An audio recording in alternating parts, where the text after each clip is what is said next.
Hello friends.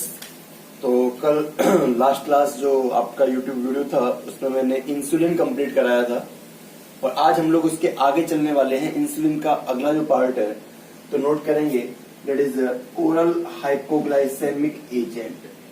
Topic है जो हमारा आज का वो है ओरल हाइपोग्लाइसेमिक एजेंट, या इन्हीं को हम लोग बोल सकते हैं एंटी डायबिटिक ड्रग। इसी को हम लोग बोल सकते हैं एंटी डायबिटिक ड्रग। मतलब या तो ओरल हाइपोग्लाइसेमिक एजेंट के नाम से आ जाए।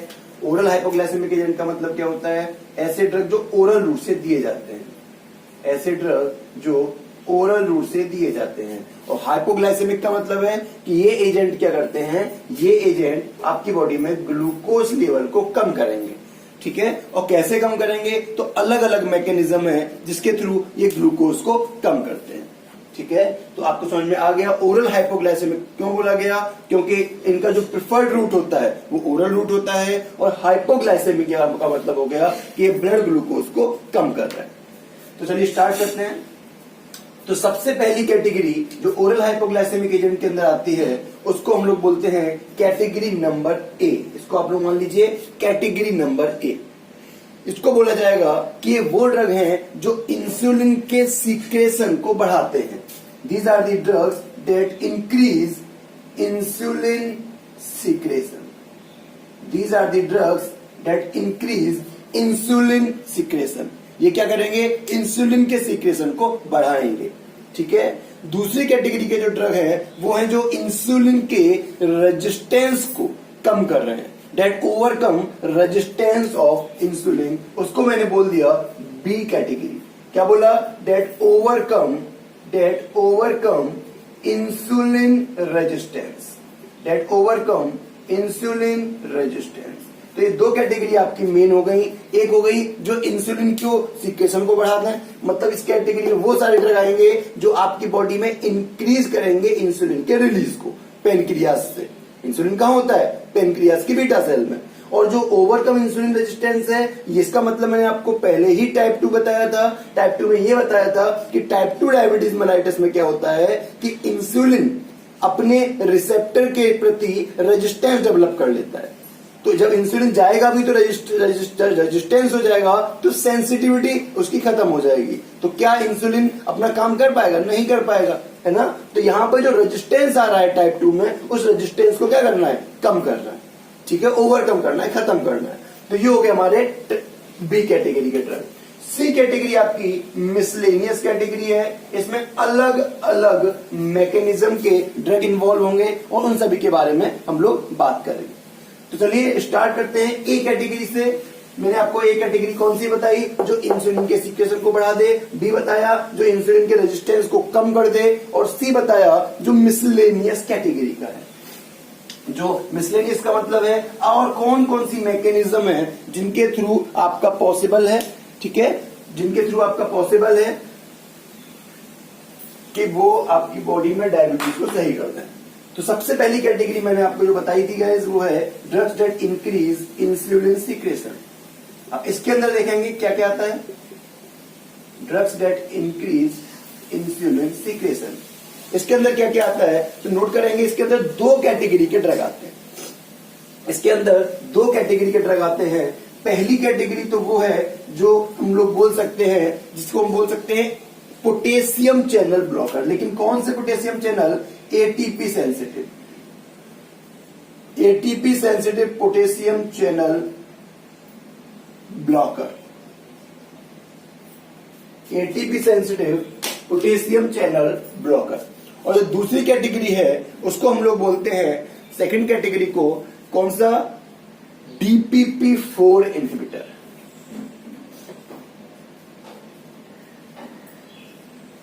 तो ये बताऊंगा सबके बारे में। पहला हो गया हमारा ATP sensitive potassium channel blocker और दूसरा हो गया कौन सा? DPP4 inhibitor. अब जो ATP sensitive potassium channel blocker है इसमें फर्दर दो कैटेगरी आती हैं। एक है हमारा कौन सा? फर्दर दो कैटेगरी आती हैं। एक है हमारा कौन सा? Sulphonyl ureas. एक है हमारा सल्फोनिल यूरियाज, इन्हीं को बोलते हैं हम लोग SU। क्लियर हुआ? और जो दूसरी कैटेगरी है उसको हम लोग बोलते हैं phenylalanine, phenylalanine analogue, या फिर इन्हीं को बोल सकते हो मैग्लीटिनाइड्स। तो गाइस ये आपको याद हो गया क्या? ये आपको याद हो गया कौन कौन सी कैटेगरी है, ठीक है। तो इंसुलिन के सीक्रेशन को बढ़ाने के लिए दो तरीके हैं, या तो आप एटीपी सेंसिटिव पोटेशियम चैनल को ब्लॉक कर दो, या फिर आप डीपीपी, आप एक एंजाइम है उसको आप इनहिबिट कर दो। तो एटीपी सेंसिटिव पोटेशियम चैनल को ब्लॉक करने की बात करेंगे तो यहाँ दो कैटेगरी है, पहली है सल्फोनिल यूरिया और दूसरी है फिनाइल एलानीन एनालॉग। दूसरा आपका कौन सा? Phenylalanine analogue. तो चलिए अब थोड़ा सा ड्रग्स के अंदर जाते हैं, ये समझेंगे कैसे ये आपकी बॉडी में इंसुलिन के सीक्रेशन को बढ़ाता है। अब हम लोग ये सारी बात करेंगे, ठीक है। तो पहले नोट करेंगे सल्फोनिल यूरिया मैं भी एक कैटेगरी के अंदर जो नंबरिंग डाल रहा हूं ना वो पूरी कैटेगरी की लाइन वाइज डालूंगा, है ना। तो एक कैटेगरी आपकी कौन सी थी? एक कैटेगरी थी जो आपके इंसुलिन के सीक्रेशन को बढ़ाए, उसमें दो आ गए। तो सबसे पहला है आपका कौन सा हेडिंग? Sulphonyl ureas. सबसे पहला है सल्फोनिल यूरिया।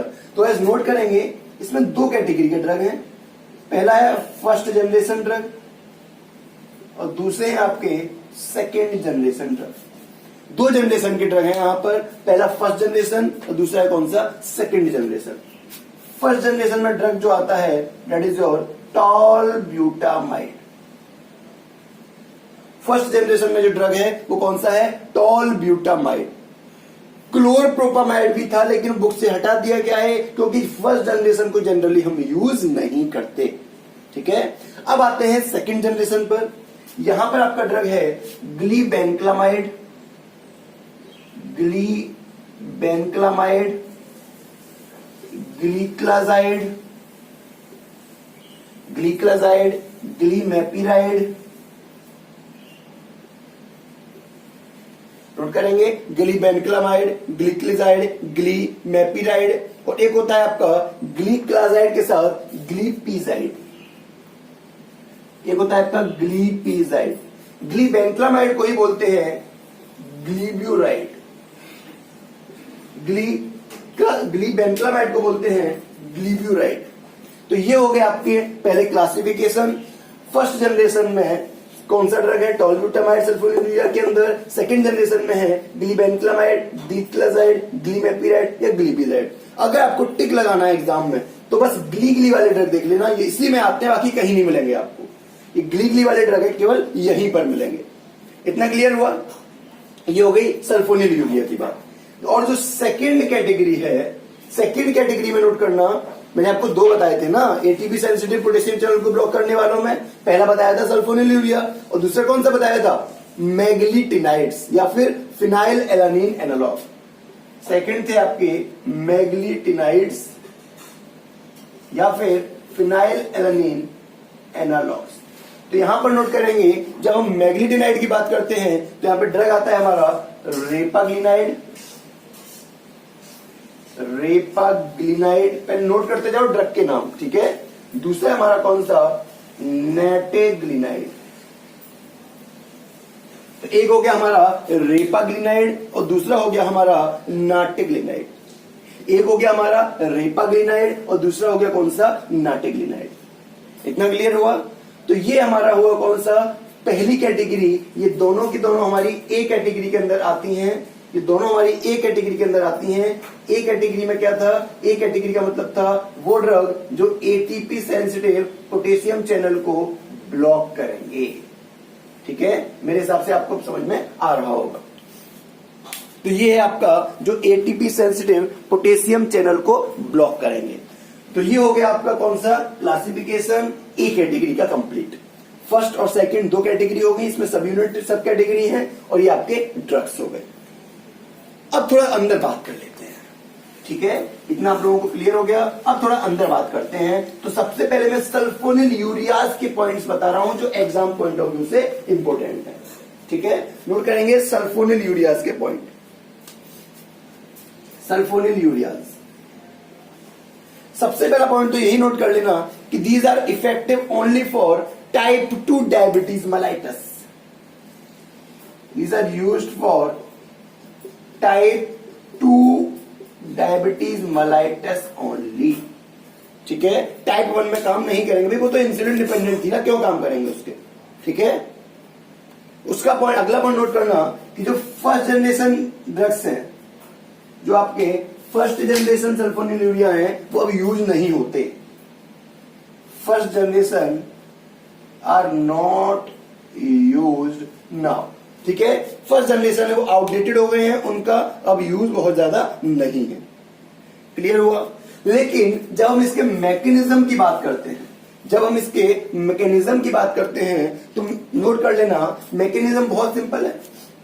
मैकेनिज्म ये है कि जैसे ये आपकी पैनक्रियाटिक बीटा सेल है, सेम जो मैंने इंसुलिन में बताया था, है ना, ये आपकी पैनक्रियाटिक बीटा सेल है, और यहां पर एक चैनल है, यहां पर एक चैनल है जिसको हम लोग बोलते हैं GLUT2।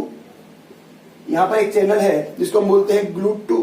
इसके अलावा पैनक्रियाटिक बीटा सेल में और क्या क्या चीजें प्रेजेंट है, ये भी नोट कर लो। ये आपका बीटा सेल है और इधर आपका क्या है, ब्लड है।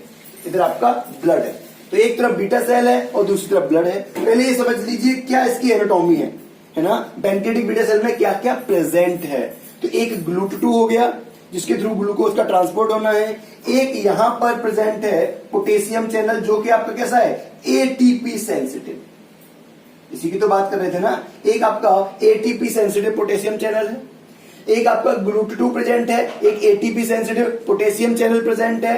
अगला क्या प्रेजेंट है, एक यहां पर कैल्शियम चैनल भी प्रेजेंट है, एक यहां पर कैल्शियम चैनल भी प्रेजेंट है। और बीटा सेल के अंदर, पेनक्रियास की बीटा सेल के अंदर यहां पर आपका इस तरीके से ग्रेन्यूल्स फॉर्म में स्टोर्ड है कौन सी चीज, इसी को बेटा हम लोग बोल रहे हैं इंसुलिन।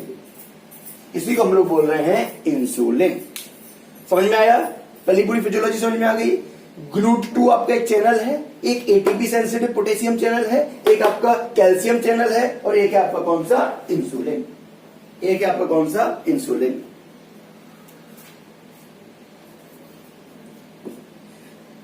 चलिए अब आगे चलते हैं। अब हुआ क्या वो समझेंगे। जब भी आपने कोई भी खाना खाया, आपने कोई फूड लिया, तो क्या होगा, उसके अंदर ग्लूकोज प्रेजेंट होता है। वो ग्लूकोज आपके इस चैनल के थ्रू अंदर आएगा, वो ग्लूकोज आपके इस चैनल के थ्रू अंदर आएगा। जब ग्लूकोज का बायो ट्रांसफॉर्मेशन होता है तो ग्लूकोज रिलीज करता है क्या, energy in the form of ATP.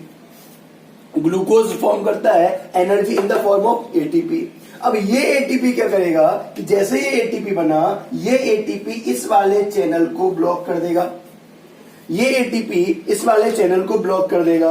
भाई ये क्या था, पोटेशियम चैनल था। जब पोटेशियम चैनल था, इसका मतलब पोटेशियम का क्या होता है, इफ्लक्स होता है, मतलब पोटेशियम बाहर जाने की कोशिश करेगा, पोटेशियम बाहर जाने की कोशिश करेगा।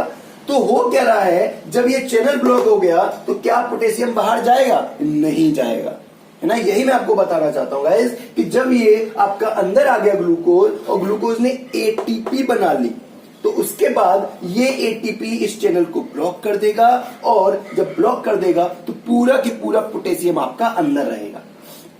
अगला पॉइंट समझिए, जब पोटेशियम अंदर है तो अंदर क्या होगा, पॉजिटिव चार्ज बढ़ता जाएगा, because potassium is having a positive charge on it.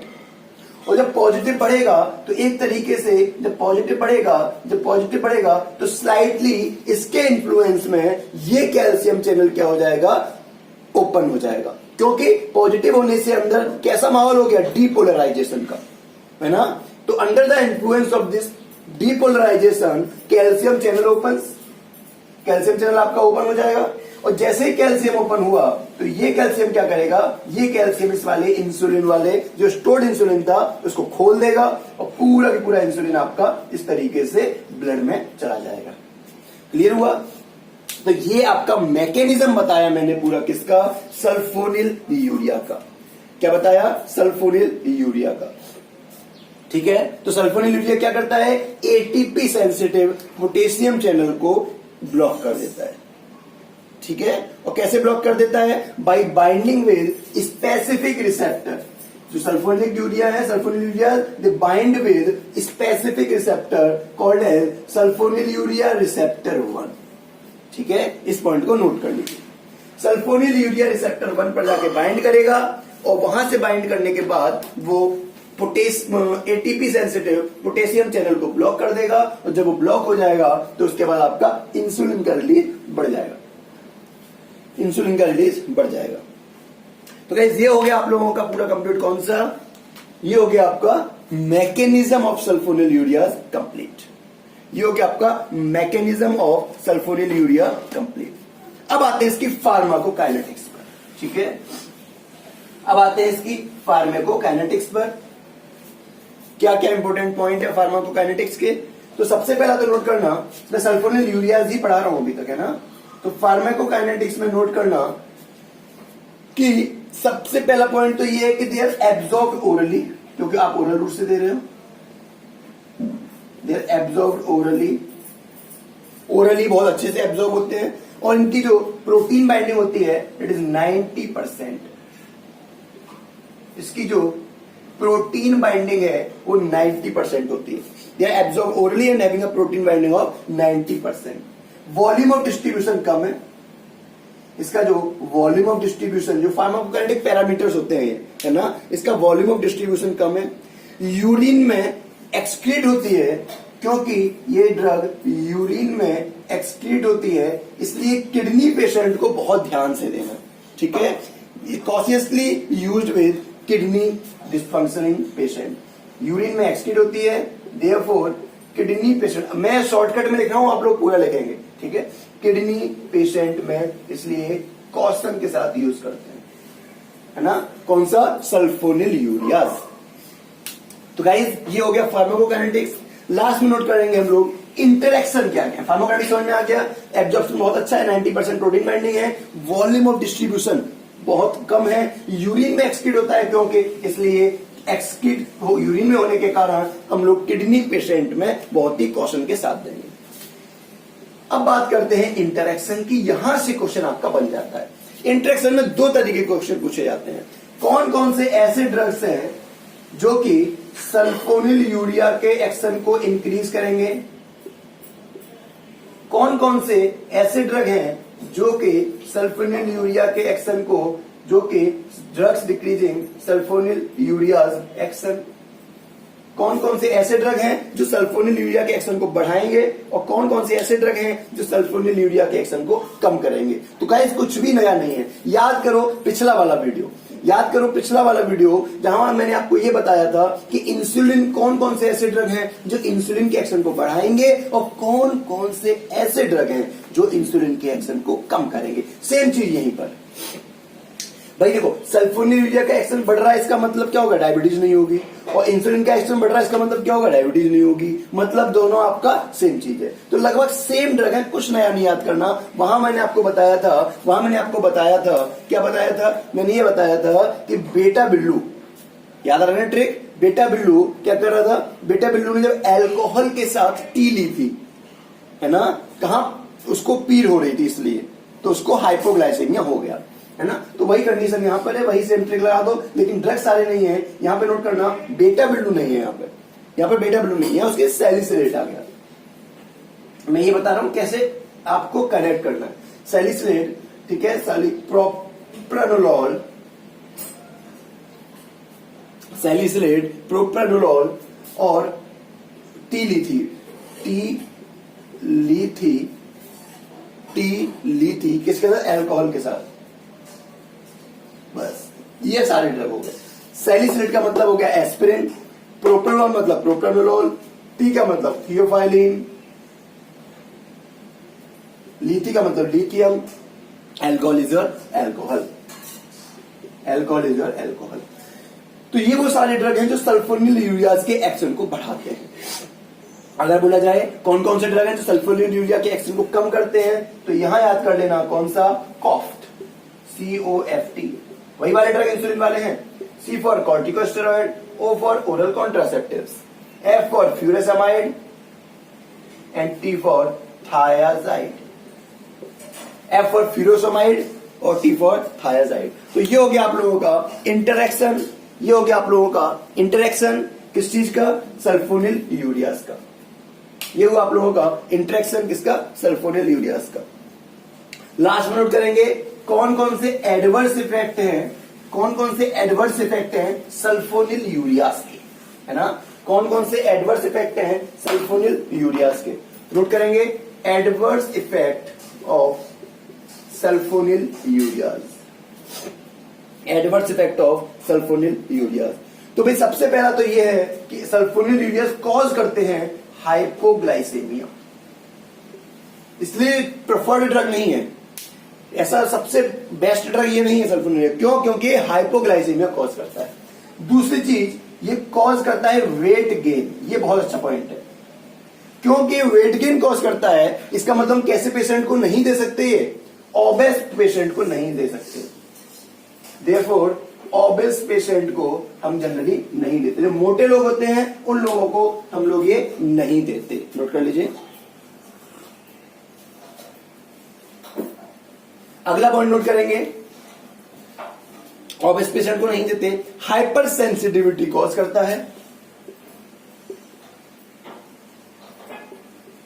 It causes hyper sensitivity.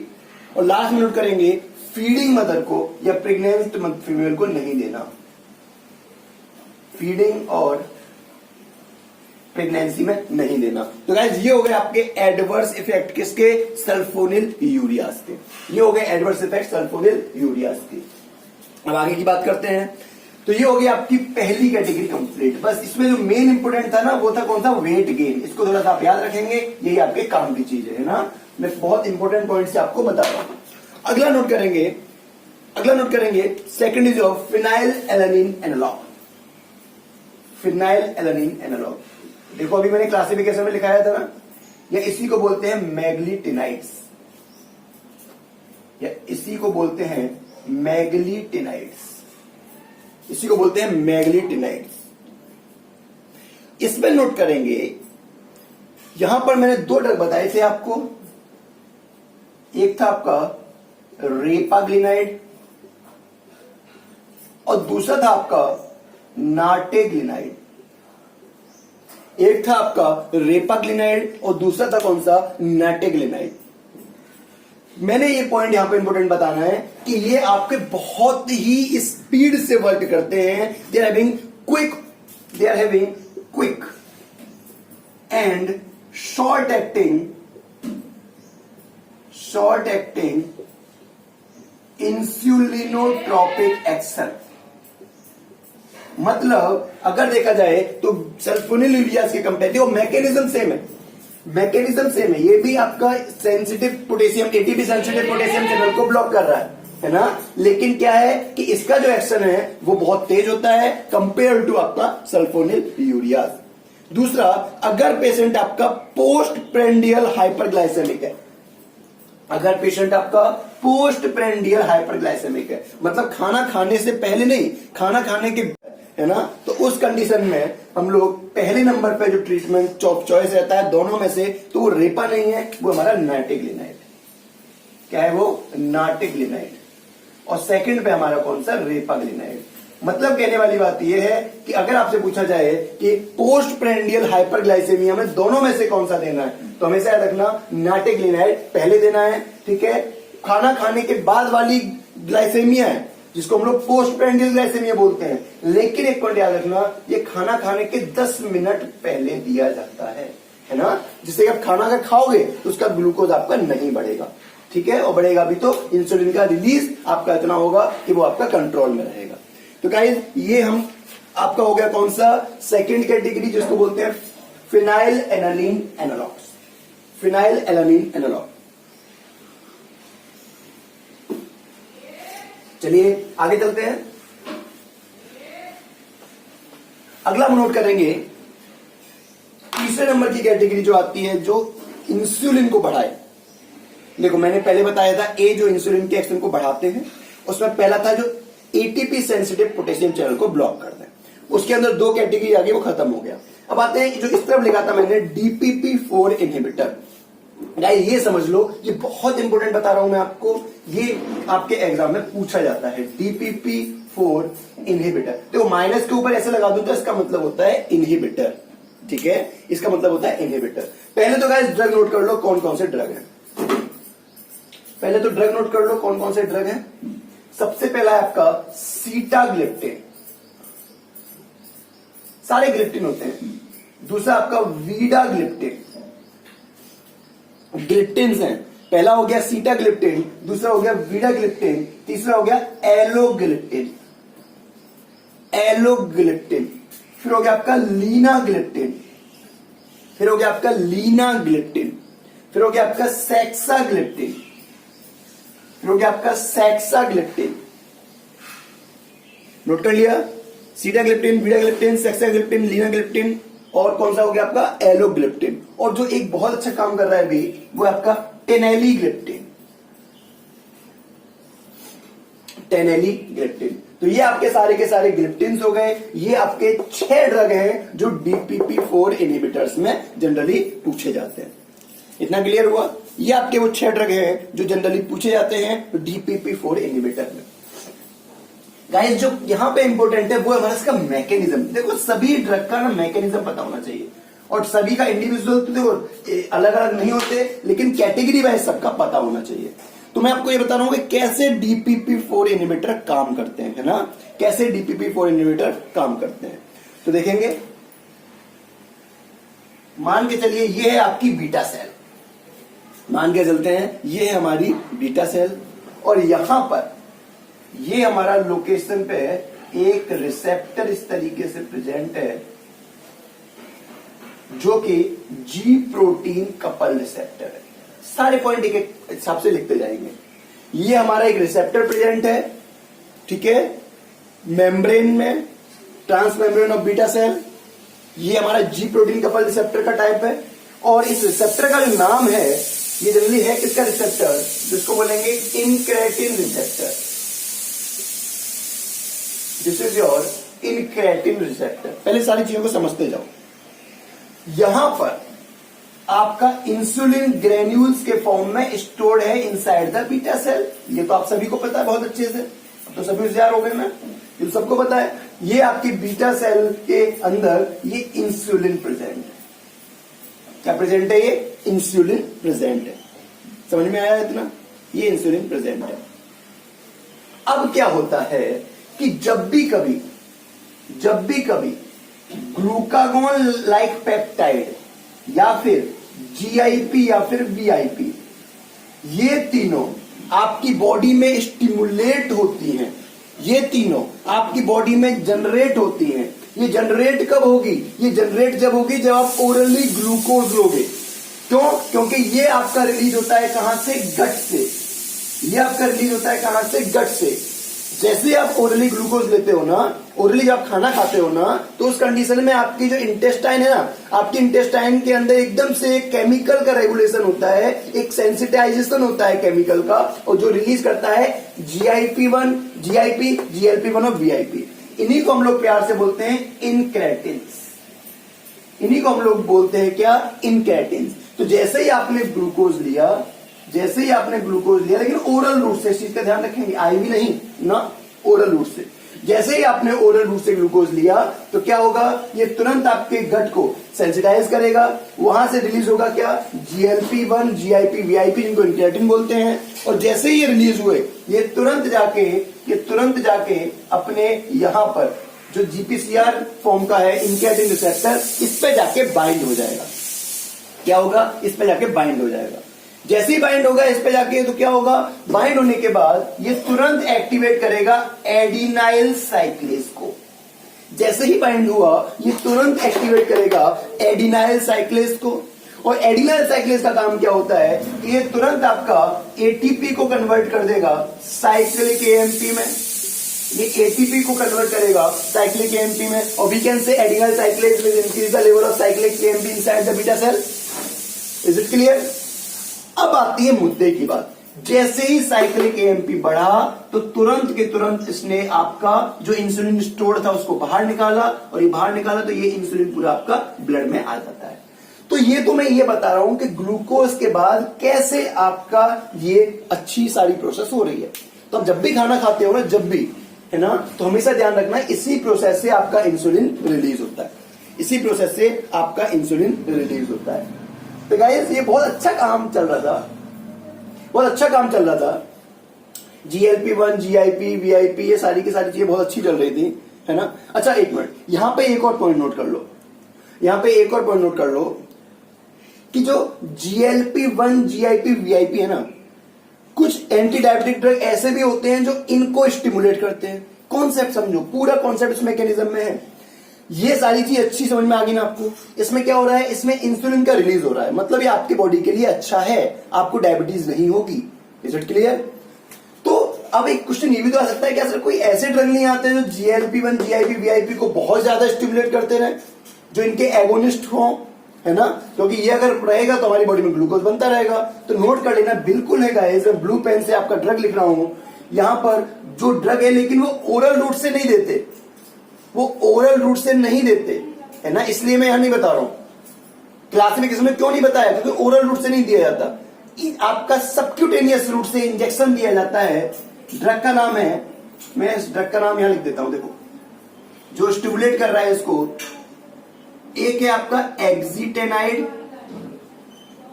और दूसरा है आपका लीराग्लूटाइड।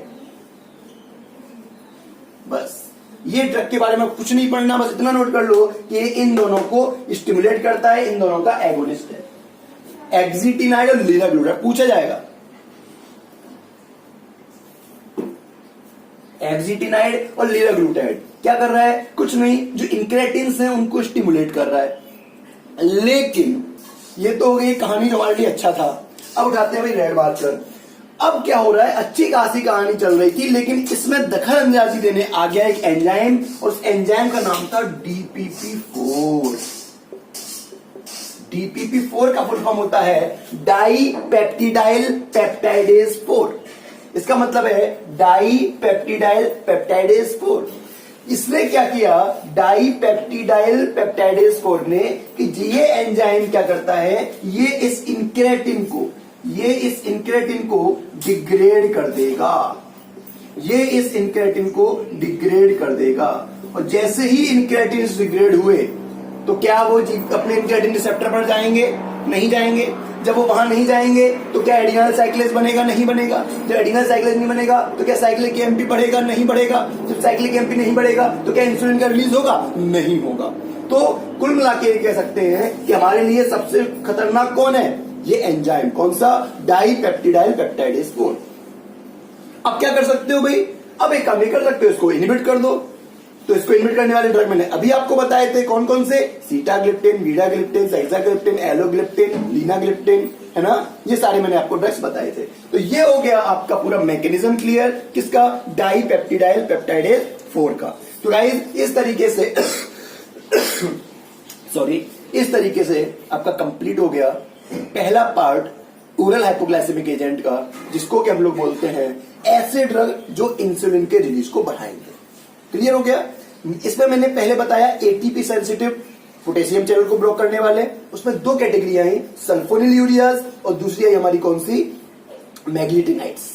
मैकेनिज्म क्लियर है सबको? उसके बाद मैंने बताया DPP-4 इनहिबिटर, पूरा आपके सामने है कैसे वो काम करता है। और इसी बीच में दो और ड्रग को मैंने बता दिया, एक्जिटेनाइड और लीराग्लूटाइड। लेकिन इनको कैसे देते हैं? They are given parenterally, they are not given orally. इसलिए मैंने OH के क्लासिफिकेशन में इसको नहीं बताया। ठीक है? तो गाइज ये हो गया आपका पहला पार्ट कंप्लीट कोर्स का डायबिटीज का। मिलते हैं अगली क्लास में, तब तक सभी लोग तैयार करके रखेंगे। Thank you.